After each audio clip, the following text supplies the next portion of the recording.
기도는 뜨겁게 한다라고 하는 것이고, 둘째, 신학은 냉철하게 한다. 그러니까 지식은 냉철하게, 지성은 냉철하게, 그리고 기도는 뜨겁게, 두 가지입니다.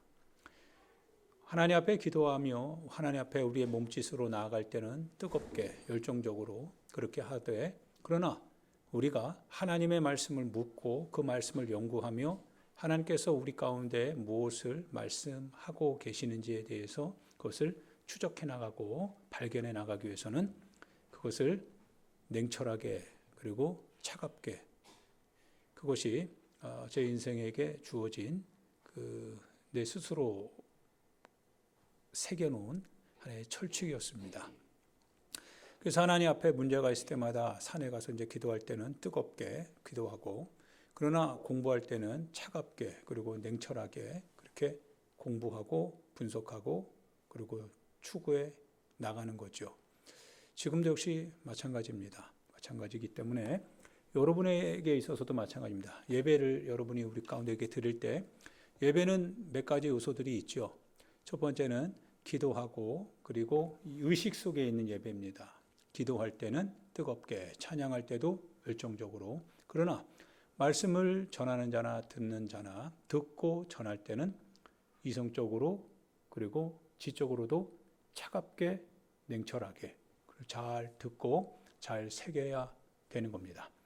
감성이 작용하는 그 같은 의식의 부분이 있고, 그러나 우리의 지성이 작용해야 될 부분이 있습니다. 그래서 여러분들이 말씀을 들을 때는 차갑게 그리고 냉철하게 잘 들으시고, 그리고 여러분이 그걸 가지고 하나님 앞에 기도할 때는 뜨겁고 열정적으로 그렇게 기도하는 신앙생활 되기를 주님의 이름으로 축복합니다. 오늘 예수님께서요, 이 마태복음 13장은 소위 말하면 이 천국 비유의 장이라고 얘기하고 계세요. 천국 비유의 장이다. 그래서 예수님께서 이 13장을 통해서요, 천국에 대한 비유를 쭉 해 나가십니다. 천국의 비유를 해 나가실 때 예수님이 혼잣말로 하신 건 아니죠. 독백하신 게 아니라 듣는 사람이 있었습니다. 듣는 사람이 있다라고 하는 것은 듣는 사람을 향하여서 예수님께서 무엇인가를 말씀하고 있다라고 하는 겁니다. 그러면 무엇을 말씀하시려고 하는가? 그것이 이제 우리가 찾아가야 될 핵심 주제죠. 예수님은 무엇을 말씀하시고 계신가라고 하는 겁니다. 혼잣말이 아니라면 반드시 예수님이 가지고 계시는 뜻이 있을 것이고, 그것이 하나님의 나라라고 한다면 하나님의 나라를 예수님은 어떻게 우리에게 알리기를 원하시는가? 그러면 듣는 우리는 그 하나님의 뜻을 알리시는 예수님의 그 뜻을 우리는 잘 발견해야 됩니다.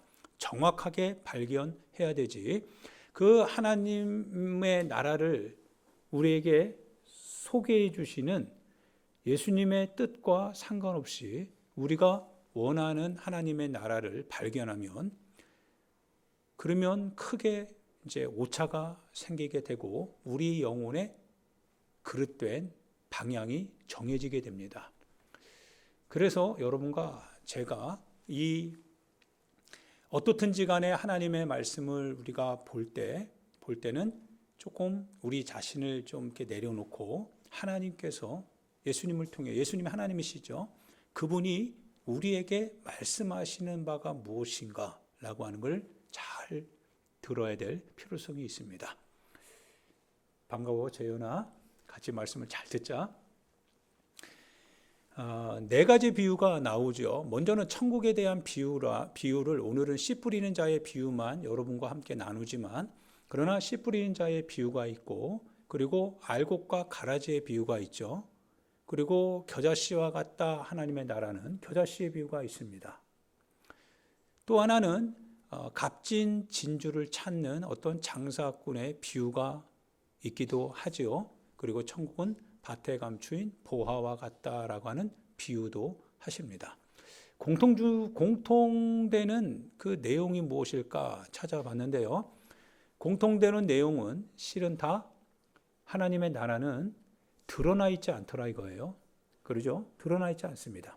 겨자씨는 씨앗 중에 그 당시 발견할 수 있는 그 같은 과학적 하나의 어떤 범위 안에서 겨자씨는 그 당시는 가장 작은 씨앗으로 아마 이해됐던 것 같아요.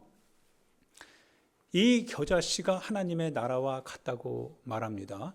그리고 밭에 감추인 보화, 드러난 보화가 아니라 밭에 감추인 보화다. 감춰져 있다라고 하는 거죠. 값진 진주를 만나는 사람, 그러니까 이 값비싼 것을 찾아 헤매는 사람, 그것을 찾기 위해서 자신의 모든 소유를 다 팔아서 그 진주를 사는 사람, 하나님의 나라. 하나님의 나라는 한 어부가 그물을 치고 좋은 고기와 나쁜 고기를 이제 잡았는데 그거를 분류해 내는 그와 같은 비유. 하나님의 나라는 마치 하나님께서 씨앗을 뿌리는데 그런데 어느 날 보니까 가라지도 같이 나게 되는 그와 같은 하나님의 나라의 현장에서 이제 그 나라가 임하기 전에 있게 될 오늘의 신앙생활의 모습들, 그리고 특별히 오늘 길가, 돌짝밭, 가시덤불, 그리고 좋은 밭이라고 하는 이 네 가지 비유 속에서 우리는 공통적인 것은 언제나 하나님의 나라는 우리가 투자할 가치가 있고 희생할 가치가 있고 그리고 세상 그 어떤 것보다도 바로 그것을 만나는 순간 우리의 모든 것을 다 투자할 수 있는 가치가 있다라고 우리가 다 액면상으로는 표면적으로는 다 인정을 합니다.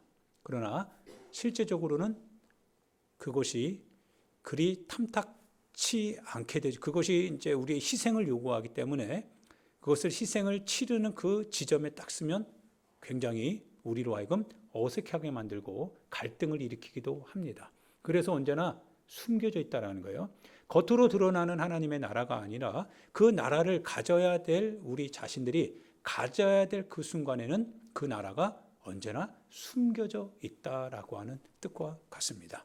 그래서 하나님의 나라를 가질 수 있는 사람은 오직 믿음으로 거듭나는 사람이어야 한다라고 하는 것이 실은 주제이기도 하죠. 니고데모가 예수님께 와서 묻지요. 하나님의 나라에 들어가려면 어떻게 해야 됩니까? 너가 위로부터 거듭나야 되는데 성령과 물로 거듭나야 된다. 사람이 어떻게 태어나가지고 다시 자신의 어머니의 모태로 들어가서 다시 태어날 수 있습니까? 그거는 불가능한 거 아닙니까? 라고 하실 때 예수님이 분명히 다시금 말씀하십니다.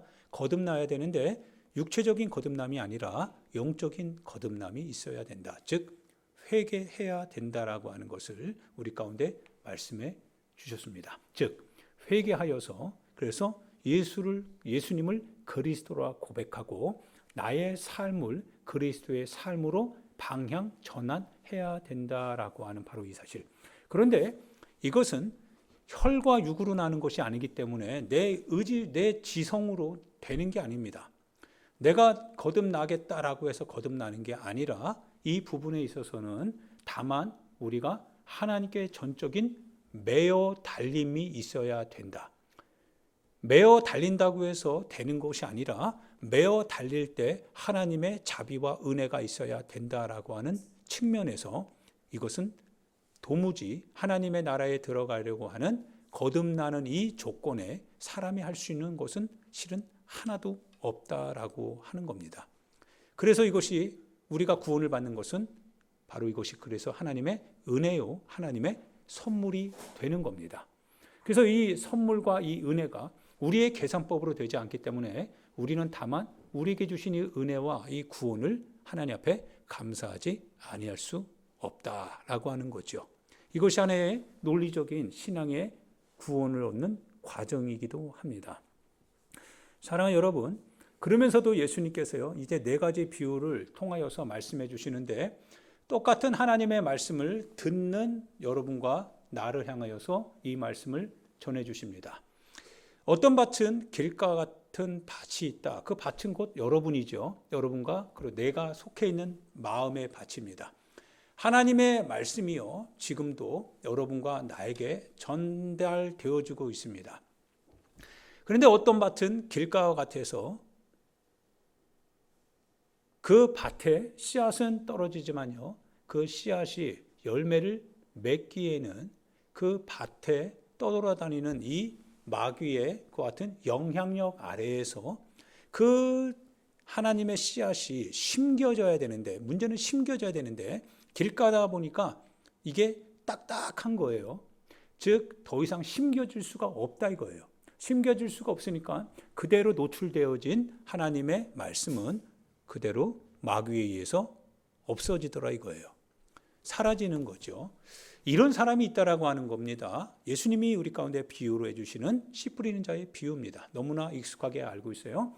그래서 여러분들이 이제 그 어떤 밭에 속해 있는지 여러분 자신들이 잘 생각하시고, 예수님이 이 비유를 하시는 것은 우리를 절대적으로 너는 길가야 이렇게 정죄하는 게 아닙니다.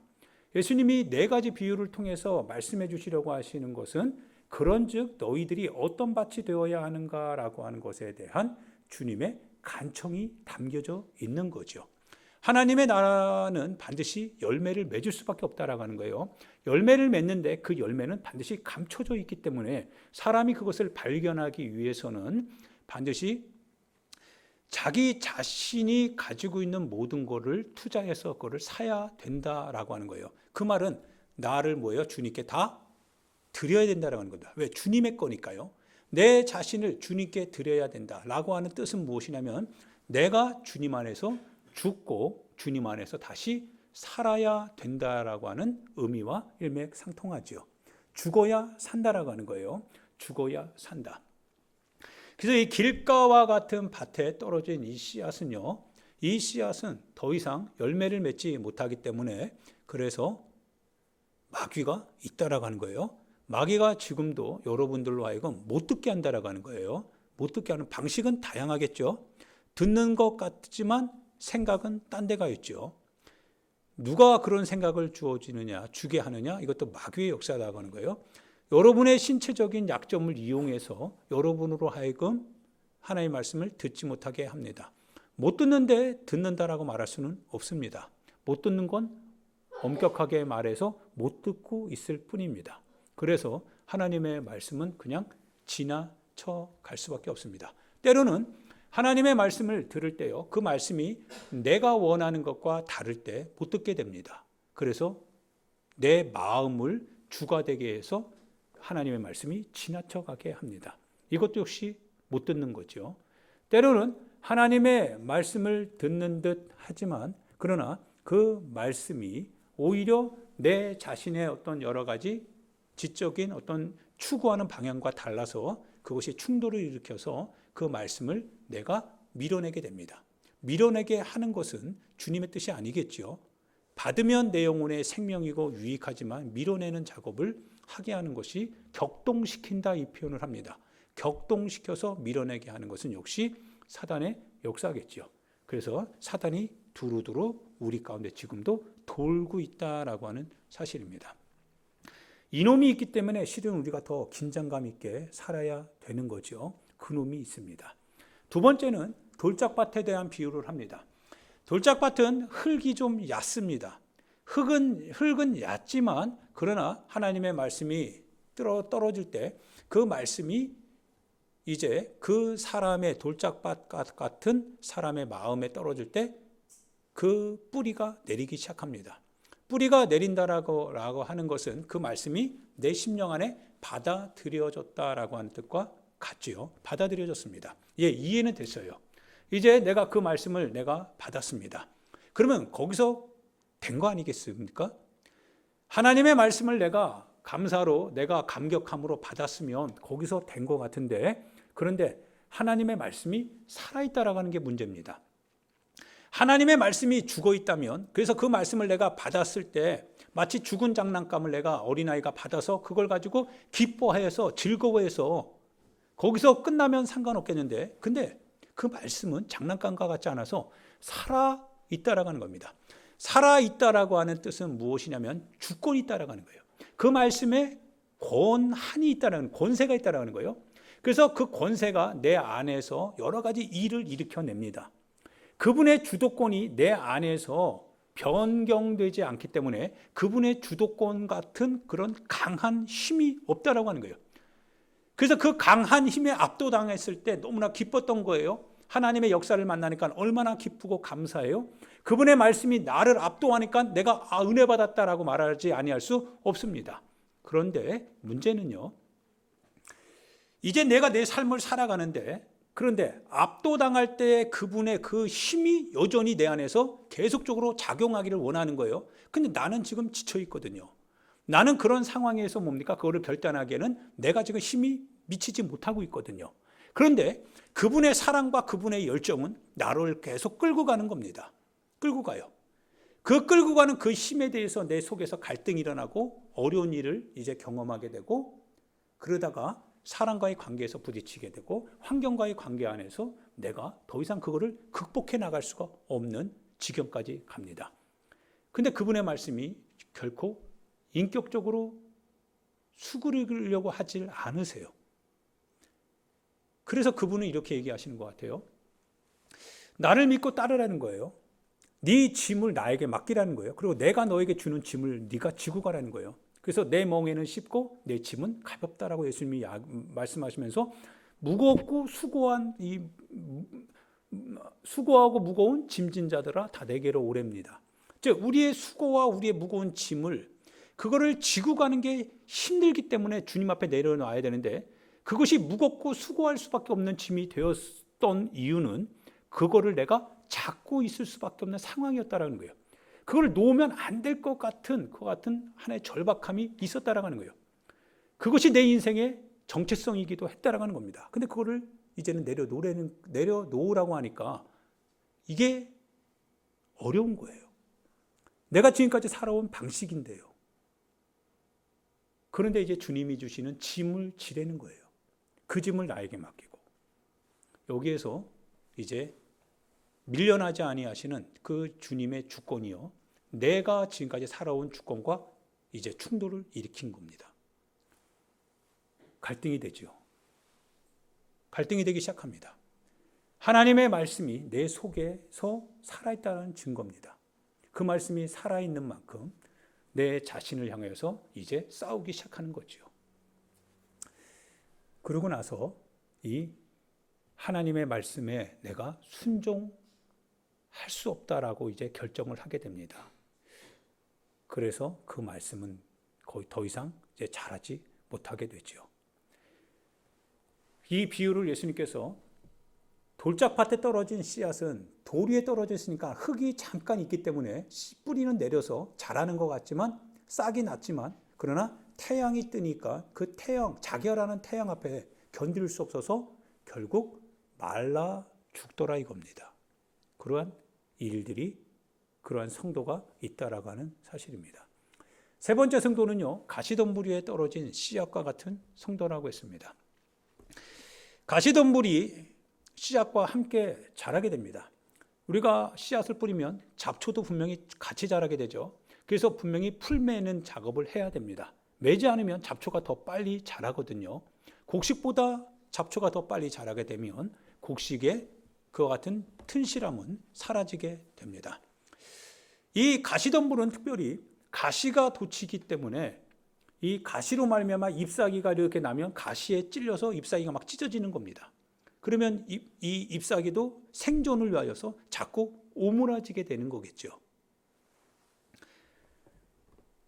마치 어떤 사람을 이야기하냐면요, 하나님의 말씀을 들었는데 그 사람이 가지고 있는 이 땅에 대한 자랑거리를 추구해 가는 겁니다. 이 생에 있어서 내가 원하는 목적, 내가 추구하고 싶은 내 인생의 방향과 목표, 그것이 너무 분명한 거예요. 이것이 이 사람에게는 신앙생활 하는 데 있어서 방해가 되기도 하더라고요. 사도 바울쌤이 대표적인 사람이었겠죠. 그는 유대교회의 열심으로 말하면 교회를 박해하고 바리새인 중에 바리새인이요, 그리고 가말리엘 문화생 중에 수재였거든요. 스펙으로 말하면 뒤질 게 하나도 없는 인생. 그런데 예수 그리스도를 아는 데 있어서 이 모든 것이 나에게 해로 여겨지더라 이거예요. 그것으로 인해서 내가 교회를 박해하게 되었던 동기가 되었던 거죠. 그렇게 하는 것이 하나님의 나라를 위하는 열심이라고 생각을 했던 거죠. 그런데 다 오해였습니다. 예수님을 만나고 나서 보니까 오히려 내가 가지고 있었던 그 지식과 그 열정이 오히려 하나님의 교회를 박해하게 되는 그 같은 도구가 되었더라 이거예요. 이것을 다 내려놓기 시작합니다. 인생에 추구했던 자신의 길, 자신의 방향을 이제 다 중지시켰습니다. 때로는 자신의 어떤 하나의 재물로 말미암아, 소유로 말미암아 이 문제가 발생되기도 합니다. 소유. 그래서 하나님의 나라는 소유를 팔아서 하나님의 나라를 사는 것이다 이 얘기합니다. 여러분 소유를 다 포기하라는 게 아닙니다. 다 낭비하라는 게 아닙니다. 그 소유를 가지고 있을 때 그 소유를 가지고 무엇을 위해서 사용하느냐가 중요합니다. 하나님의 나라의 가치가 있는 것이라고 할 때 바로 그걸 위해서 살아라고 하는 뜻입니다.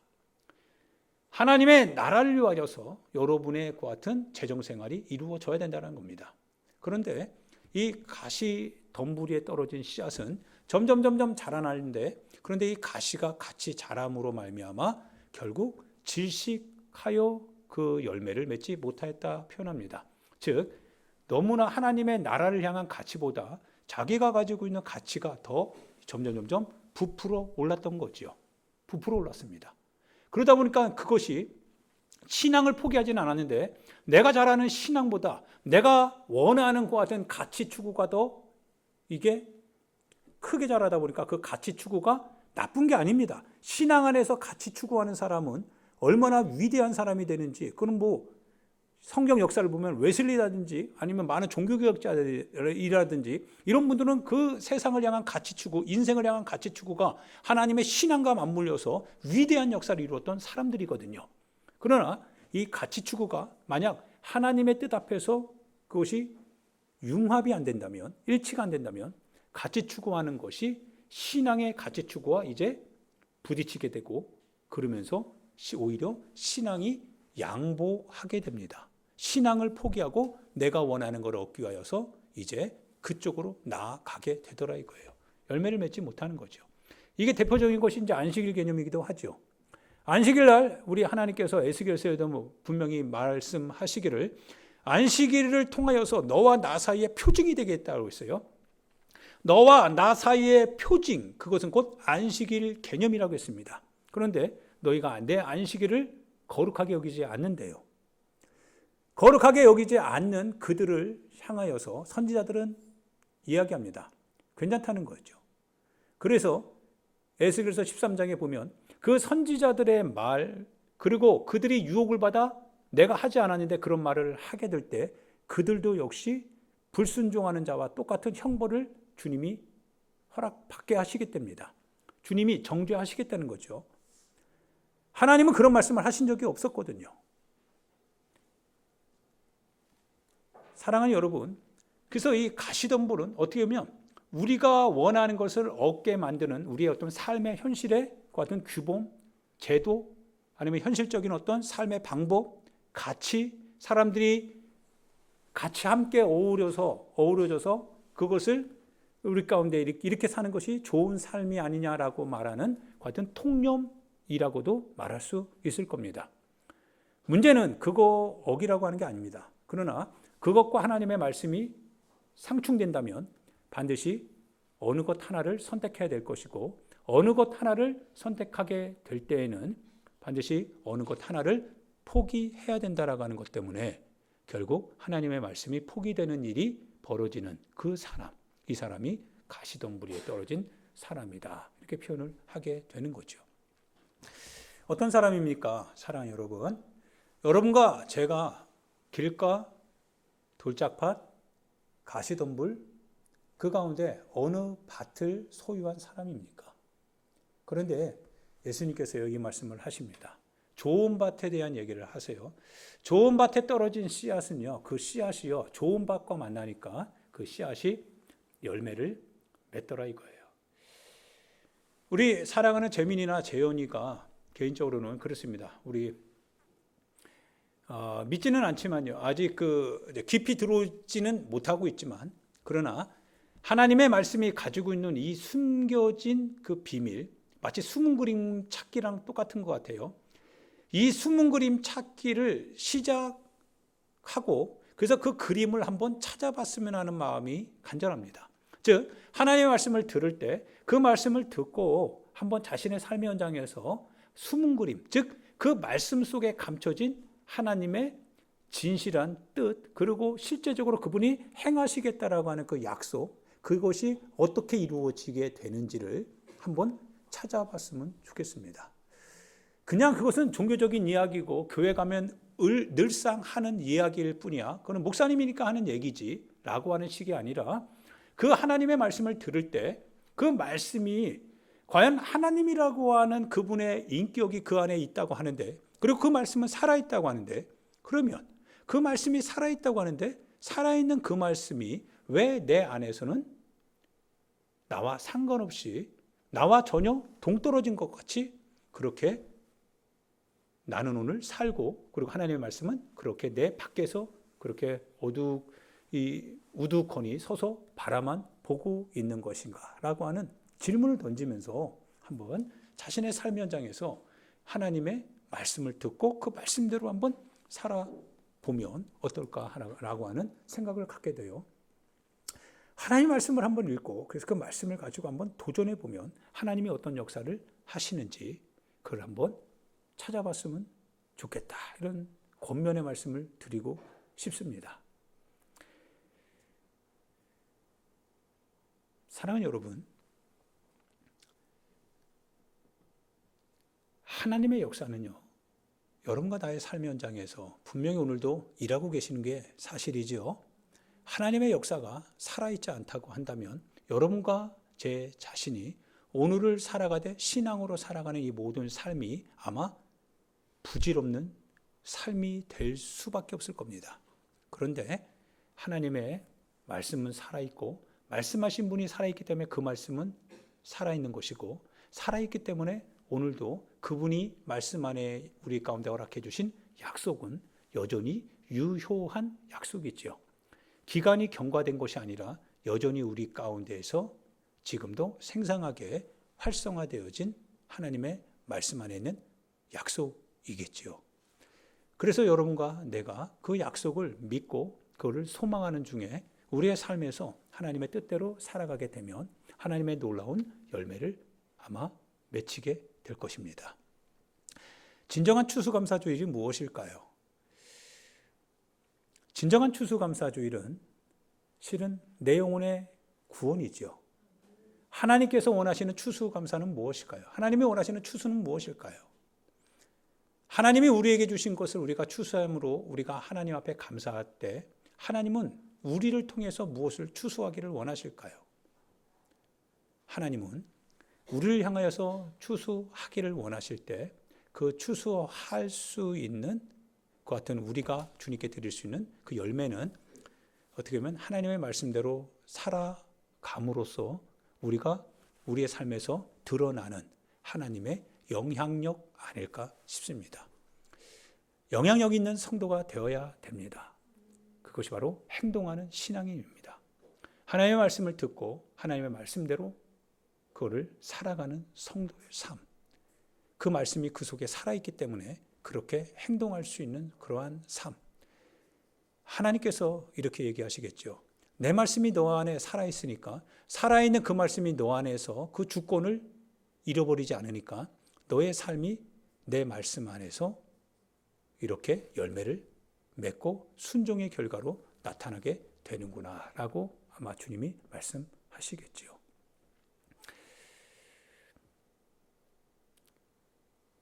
마태복음 25장, 26장에 마지막 때가 되었을 때 이제 주님의 심판의 모습을 우리 가운데 가르쳐 주십니다. 달란트 비유 그리고 열처녀의 비유지요.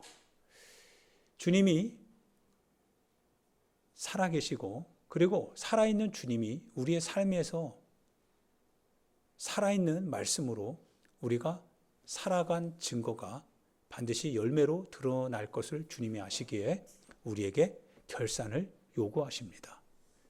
가지고 오라라고 하는 거지요. 가지고 와라. 그러면 이렇게 다시금 여러분과 나에게 질문을 해야 됩니다.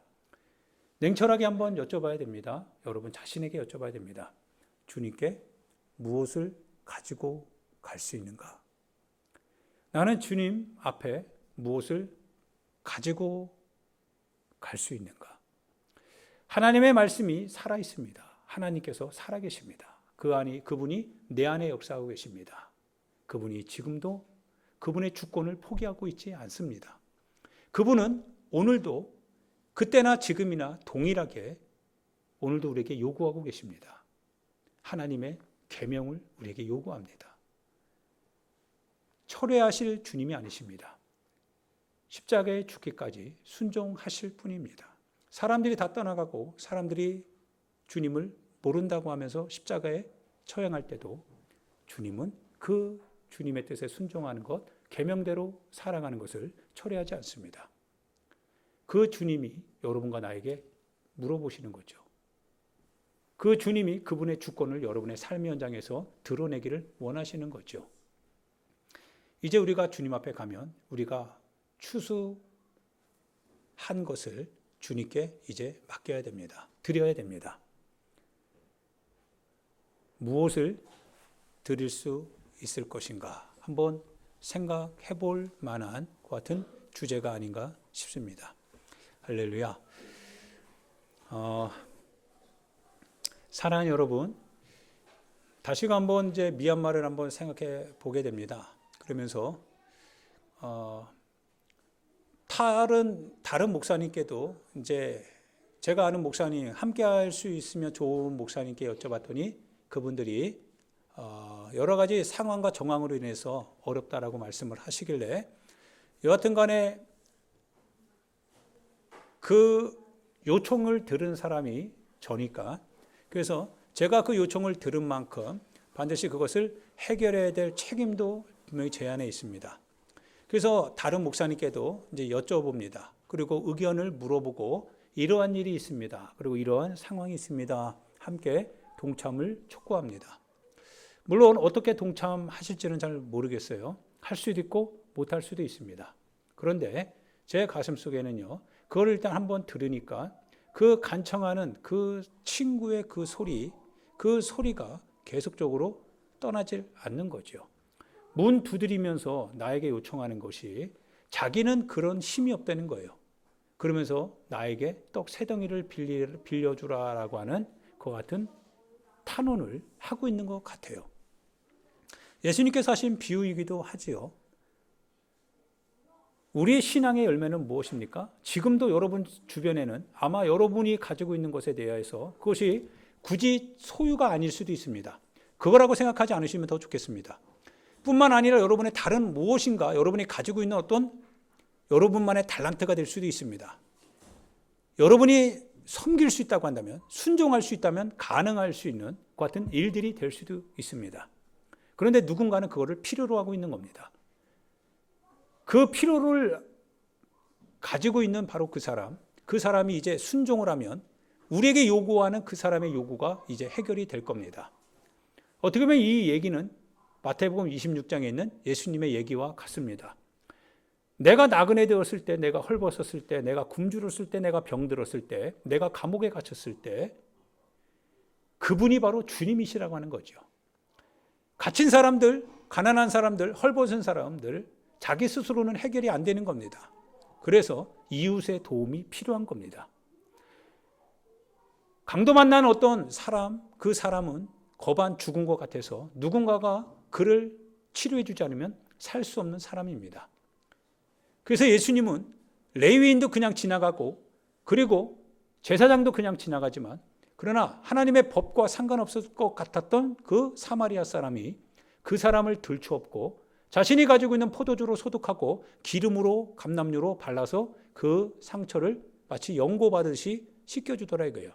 그러고 나서 여관에 함께 묵고 그러고 나서 자기가 가지고 있는 소유로 이 사람의 여비를 이 사람의 그 숙박비와 이 사람이 앞으로 살아가야 될 몇 가지 필요한 것들을 조금 건네주면서 더 소유가 더 비용이 더 든다면 추후에 내가 다시 올 테니까 나에게 그거를 요구해달라고 부탁을 하면서 떠나가더라 이거예요. 주님의 모습 아닙니까? 예수님께서 우리에게 어떻게 보면 요구하시는 그 같은 모습이 아닐까 싶습니다. 오늘을 우리가 신앙생활할 때요, 바로 이와 같은 신앙인의 삶의 결정이 따라가야 됩니다. 그것이 실은 우리가 오늘 고백하는 예수 그리스도에 대한 삶의 열매가 아닌가 싶습니다. 무리한 걸 요구하는 게 아닙니다. 주님은 무리하게 우리에게 요구하는 게 아닙니다. 단지 헐벗은 자에게 가서 한번 헐벗은 것을 돌아다 보라고 하는 거죠. 그의 심령이 지금 고통 가운데 있는데 한번 좀 가서 찾아보라고 하는 겁니다. 너가 걸을 수 있다면 걸어서 그에게 가서 무엇인가를 물어보기라도 해달라고 하는 겁니다. 사도 바울쌤이 디모데를 향하여서 하는 얘기가 디모데후서에 보니까 이런 얘기합니다.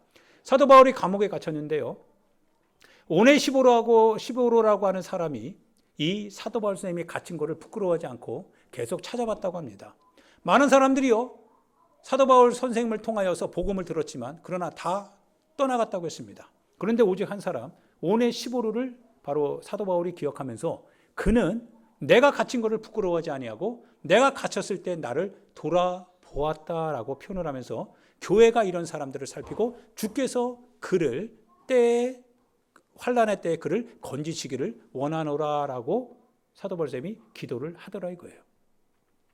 성경은 바로 누군가의 얘기가 아니라 여러분을 향한, 그리고 나를 향한 주님의 얘기이죠. 주님의 말씀입니다.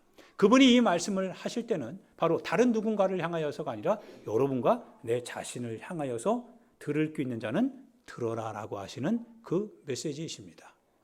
사랑하는 여러분, 하나님의 뜻대로, 하나님의 말씀대로 우리가 살아가야 된다라고 하는 것은 공통적인 내용입니다. 그러나 어떻게 해야 되는가는 여러분의 삶의 자리에 주님이 오실 겁니다. 주님이 여러분의 형편에 맞게 오실 것이고, 주님이 여러분이 가지고 있는 능력 아래에서 오셔서 여러분으로 하여금 주님의 뜻대로 살도록 해 가실 것입니다. 이제 우리가 해야 될 것은 이제는 순종입니다. 그 말씀이 어떤 사람에게는 시험이 안 된다 할지라도, 그러나 그 말씀이 내게는 시험이 될 수도 있습니다. 테스트가 될 수 있습니다. 어떤 사람에게는 그것이 아무 별 문제가 없는 것 같이 느껴질 수 있어도, 그러나 그 말씀은 내게 닥치게 되면 나에게는 큰 문제가 되기도 합니다. 고민이 되기도 할 겁니다. 주님은 그렇게 오십니다. 그래서 여러분에게 이렇게 또한 말씀하실 겁니다. 나를 믿고 따라오라고 하는 것입니다. 나를 믿고 따라올 때 내가 너에게 수확을 주겠다는 거죠. 하나님의 나라의 수확입니다. 그래서 그 수확을 가지고 하나님 앞에 추수감사하라고 하는 거죠. 하나님 앞에 예물을 드리는 거죠. 감사의 예물, 내 영혼이 수고하여서 내가 얻게 된 하나님의 나라의 그 열매를 가지고 하나님 앞에 추수감사 예배를 드리라라고 하는 것이겠죠. 할렐루야. 이 주님의 초청잔치에 여러분과 내가 참여할 수 있기를 부탁드립니다. 오늘 우리가 드리는 이 추수감사 예물, 여러분의 손으로 직접 그렇게 하나하나 드린 예물들입니다. 자신이 참여하지 않으면 알지 못하고 깨닫지 못하는 것이 신앙 생활인 것 같습니다. 예배도 마찬가지고 하나님의 말씀에 참여도 마찬가지고 그분의 구원도 마찬가지고 그분이 우리에게 주시는 모든 것이 다 마찬가지입니다. 내가 참여하면 가질 것이고 참여하지 않으면 나와 상관없게 됩니다. 순종은 내가 참여하는 겁니다. 내가 그곳에 참여하여서 주님이 주신 것을 내가 수확하는 겁니다. 그러할 때 여러분의 삶에 하나님이 주시는 열매들이 주님의 뜻에 따라서 여러분의 손에 잡혀지게 될 것입니다. 할렐루야.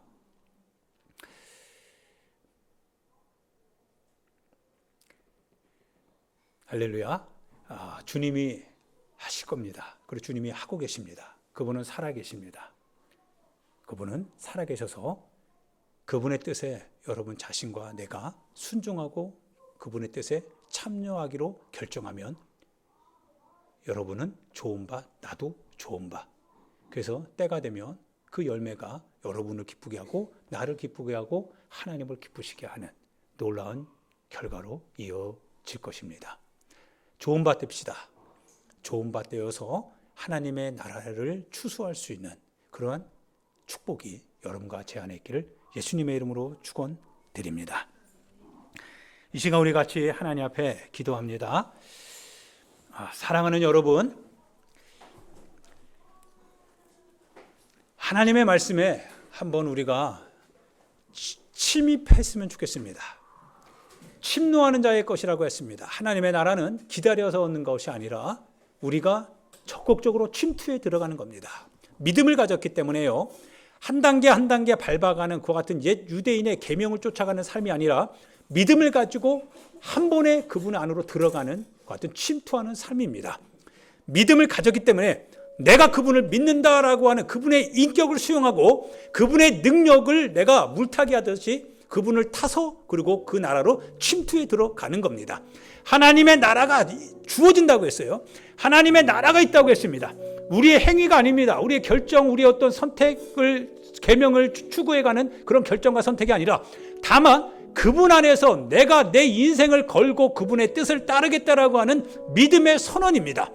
믿음의 선언과 함께 그분의 말씀대로 내가 내 삶의 현장에서 그분의 뜻대로 살겠노라고 하는 그 같은 결단입니다. 그것이 하나님의 나라를 침투하는 거랍니다. 하나님의 나라가 내 손안에 갖게 되는 순간이라고 합니다. 우리에게 이제 남은 것은 행동입니다. 결정입니다. 그분의 뜻에 우리 자신을 맡기고 그분을 의탁하는 겁니다. 그분이 어떻게 일하실지 그거는 그분의 몫에 우리가 맡기는 겁니다. 그리고 우리는 이제 주님의 역사를 기대할 것입니다. 기대하는 것만 남아 있습니다. 할렐루야. 함께 행동합시다. 함께 복음 안에 참여합시다. 복음을 들었으면 그 복음을 가지고 살아냅시다. 그래서 하나님의 몫이 우리의 삶 현장에서 열매가 될 수 있도록 우리가 함께 애써 수고해 나갑시다. 우리 주여 한번 부르고요. 하나님,